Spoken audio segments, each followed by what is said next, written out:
Let's just come on finally to sort of the last issue, which one of the issues which is mentioned and sort of not mentioned in the Green Paper and the Gordon Brown speech, and that's the West Lothian question, the question about what do we do about England in the devolution settlement, and about, he specifically ruled out English votes on English matters, but the thing he's talked about is having regional ministers and having sort of question type of regional ministers. Is that going to address what is seen, particularly in some of the right-wing papers, as one of the great anomalies in our constitutional settlement? I think it's a very interesting way forward. I think potentially it could make a significant difference, but there are different issues. I mean, it could potentially address the fact that England is too centralised. If you started actually moving towards a regional select committee and actually then potentially towards regional government, that could in the longer term lead to decentralisation within England.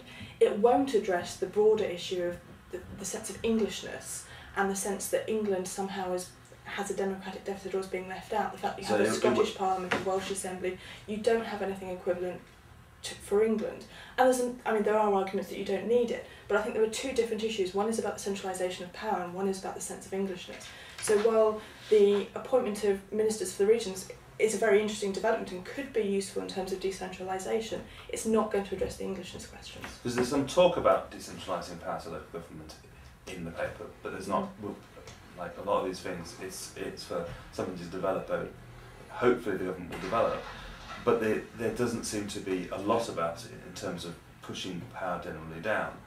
And there seems to be no recognition of this question of parity, of, you know, and the argument is, that Brown is making is that we don't want two types of MP, but at the same time I think both me and Campbell and David Cameron are saying, well, actually we have two types of MP.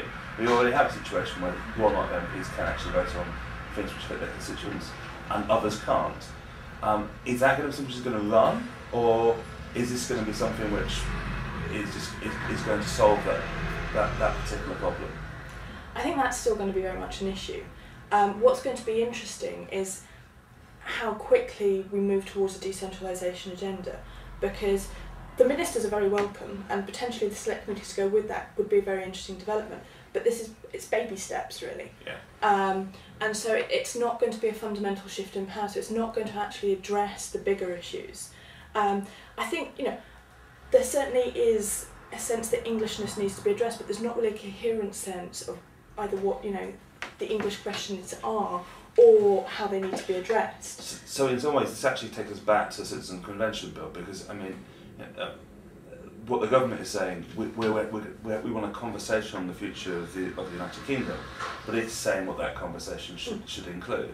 What the Citizen Convention Bill actually says is actually it's for citizens to decide that debate and what goes in it, and that should include the things which government talks about, but would also include other things which people have concerns about.